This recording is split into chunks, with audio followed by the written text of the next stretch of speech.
नमस्कार, बारामती झटका news channel मध्ये आपले स्वागत आहे। मान खटावचे आमदार जयकुमार गोरे व त्यांचे बंधू शेखर गोरे यांनी आघाडीचा धर्म न पाळता भाजपच्या उमेदवाराला समर्थन दिल्याने मान व खटाव मधील अनेक नेते मंडळींनी त्यांच्यापासून फारकत घेऊन संजय मामांना समर्थन दिले आहे। मान तालुक्यातील उपसभापती, संचालक, नगरसेवक अशा प्रतिष्ठित लोकांनी राष्ट्रवादीमध्ये प्रवेश केल्यानंतर खटाव तालुक्यातील वडूजचे जिल्हा परिषद सदस्य माननीय अशोक आबा गोडसे यांनी त्यांच्या निवासस्थानी पत्रकार परिषद घेऊन आघाडी धर्म पाळत संजय मामा शिंदे यांना जाहीर पाठिंबा दिला। या प्रसंगी बोलताना त्यांनी सांगितले की लोकसभेसाठी आम्ही आघाडी धर्म पाळू। येथील जनता नेहमीच आदरणीय शरदचंद्र पवार साहेबांच्या विचारांशी प्रामाणिक राहिली आहे। आम्ही जर गद्दारी केली तर येथील जनता आम्हाला माफ करणार नाही। तसेच येणाऱ्या 4-5 दिवसात मान व खटावचे चित्र नक्कीच बदलेल असाही विश्वास त्यांनी यावेळी व्यक्त केला। यावेळी मान तालुका अध्यक्ष MK भोसले साहेब, खटाव तालुका अध्यक्ष डॉक्टर विवेक देशमुख, युवक काँग्रेस जिल्हा उपाध्यक्ष सचिन घाडगे, वडूजचे उपनगराध्यक्ष विपुल गोडसे, ॲडव्होकेट संतोष भोसले, माजी सरपंच अर्जुन गोडसे, गोपूस साखर कारखान्याचे संचालक दिलीप घारगे, धकातवाडीचे सरपंच अर्जुन तात्या जाधव, वाकेश्वरचे सरपंच अनिल कचरे इत्यादी मान्यवरांनी एकमुखाने पाठिंबा देऊन आदरणीय पवार साहेबांच्या विचाराने राष्ट्रवादी काँग्रेसचे उमेदवार माननीय संजय मामा शिंदे यांचा प्रचार करत चांगले मताधिक्य मिळवून देऊ असा विश्वास व्यक्त केला। आपण थेट पत्रकार परिषदेतच जाऊया।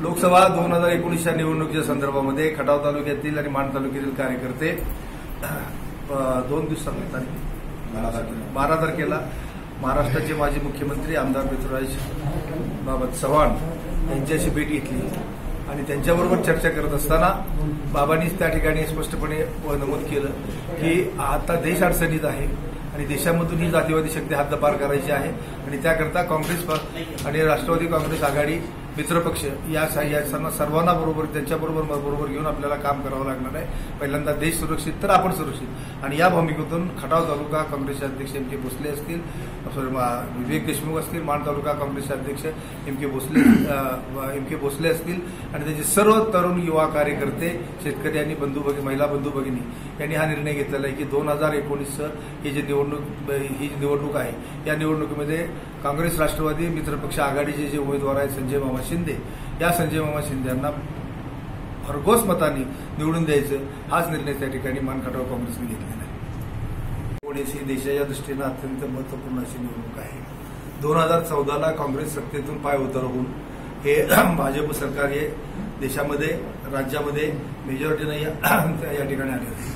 2014 ते 2019चा भाजपचा सर्वसामान्यांचा विकास केल्याचा एखादा आराखडा जर पाहायचं म्हणलं तर तो कुठेही अस्तित्वात नाही। 14च्या इलेक्शनला त्यांनी ज्या काही उल्लंघना केल्या, प्रत्येकाच्या खात्यावरती 15 लाख असतील किंवा आणखी 2 लाखांना 2 कोटींना नोकऱ्या देतो असेल, शेतकऱ्यांचे 1.5 हमीभाव करू असेल, या सर्व योजना या संपूर्ण कागदावरतीच राहिलेल्या आहेत। शेतकरी कर्जमाफीची योजना सुद्धा ही तळागाळावर पोहोचलेली नाही। उज्ज्वला गॅस योजना सुद्धा अजून शेतकऱ्या म्हणजे भगिनी आमच्या अंधारातच कुरकुडत आहे। परंतु फोटोमध्ये जाहिरातीमध्ये मात्र या सर्व योजनेचा लाभ दिला असं या ठिकाणी त्यांनी दाखवून म्हणजे 14च्या निवडणुकीला जे त्यांनी आपण बोललो आम्ही काय करणार जनतेसाठी त्यातलं काही न करता फक्त जाहिराती, प्रसिद्धीबाजी, चॅनलवरती किंवा बातम्यावरती सर्वांच्यावरती अंकुश ठेवून स्वतःला जे स्वतःच्या अनुषंगानं किंवा पक्षाच्या अनुषंगानं जे काही चांगलं असेल तेवढंच फक्त पुढे आणणे आणि बाकीचं बाजूला ठेवणे याच्यामध्ये एक झालेलं आहे की आम्ही पाऊस 1.5 झाला नाहीये, परंतु दुप्पट शेतकऱ्यांच्या आत्महत्याचे प्रमाण वाढले। शेतकऱ्याच्या शेतमालाला भाव मिळाला नाहीये, उसाला भाव मिळाला नाहीये, पाणी प्रश्न अडचणीमध्ये आहे। म्हणजे शेतकरी जाणून बुजून जर मातीत घालायचं त्यांचं धोरण असेल तर हा देश हा शेतीप्रधान देश आहे, हा कधी खपून घेणार नाहीये। आमचे तरुण नेते राहुल गांधी, त्याचबरोबर प्रियांका गांधी, सोनिया गांधी यांच्या मार्गदर्शनाखाली देशामध्ये ही जी लढाई चालू आहे ही धनशक्ती विरुद्ध जनशक्ती अशी लढाई चालू आहे। खऱ्या अर्थानं जर पाहिलं तर परदेशातून येणारा निधी आहे की जो निधी इलेक्शन करता वापरता येत नाहीये त्या निधीचा सुद्धा त्या ठिकाणी कायद्यामध्ये बदल करून तो इलेक्शनला वापरता येईल असं गपचूप त्यांनी असेंब्लीमध्ये कायदा पास करून घेतलं आणि प्रचंड असा निधी त्यांनी घेतलेला आहे. म्हणून मी म्हणतो की जनशक्ती विरुद्ध धनशक्ती निर्णय हा निर्णय आहे आणि देशातली जनता या 5 वर्षामध्ये होरपळून निघालेली आहे. 60 वर्षामध्ये काँग्रेसनं काही न केलं.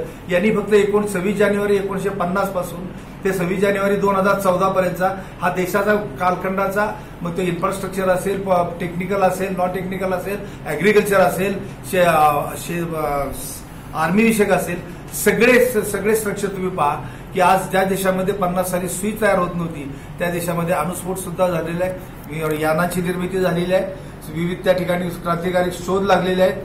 पंतप्रधान म्हणून स्वर्गीय इंदिरा गांधींनी त्या ठिकाणी उत्कृष्ट कामगिरी करून त्या ठिकाणी आतमध्ये शत्रू नको म्हणून त्या ठिकाणी बांगलादेशची निर्मिती करून पाकिस्तानचे एका मिनिटात 2 तुकडे केले. परंतु कधी त्यांनी याची पत्रकबाजी केलेली नाही. देशाच्या अखंडतेकरता इंदिरा गांधीचा बळी गेला, राजीव गांधींचा बळी गेलेला आहे. अजून गांधी घराण्याची बळी किती घालवणार आहात हे त्याचा प्रश्न आम्हाला विचारायचा आहे. आणि देशाबद्दल, देशाच्या नागरिकाबद्दल, देशाच्या सैनिकाबद्दल हा जो खोटा पुळका आहे हा खोटा पुळका बाजूला ठेवा. जर तुम्ही सक्षम असता, जर तुमची यंत्रणा सक्षम असते तर हा पुलवामाचा हा अपघात झालाच नसता आणि आपले 42 सैनिक नाहक त्या ठिकाणी बळी पडले नसते. आणि एवढं होऊन सुद्धा त्या सैनिकाच्या नावावरती त्यांना आत्म्यांना शांतता मिळावी म्हणून जर मतदान मागत असेल तर यासारखी खेदजनक बाब कुठलीही नाहीये आणि ही देशातली स्वाभिमानी जनता खपवून घेणार नाहीये. म्हणून अट्टासानं सांगतो की या 2019ला माढा मतदारसंघामध्ये राष्ट्रवादी काँग्रेस आणि काँग्रेसच्या आघाडीचे उमेदवार त्या संजय मामा शिंदे हे प्रचंड मताधिक्यानं त्या ठिकाणी निवडून येणार आहेत आणि हा त्यांच्या पाठीशी खटाव तालुका राष्ट्रीय काँग्रेस, त्याचबरोबर हे मनसे आणि त्याचबरोबर जोगेंद्र कवाडे गट, शेतकरी कामगार मित्र पक्ष या सर्वांच्या बरोबर त्या ठिकाणी संघटनेतून जास्तीत जास्त मतं हे संजय मामा शिंदे यांना मताधिक्य देऊन या ठिकाणी निवडून आणण्याचा निर्धार आम्ही सर्व कार्यकर्त्यांनी केलेला आहे.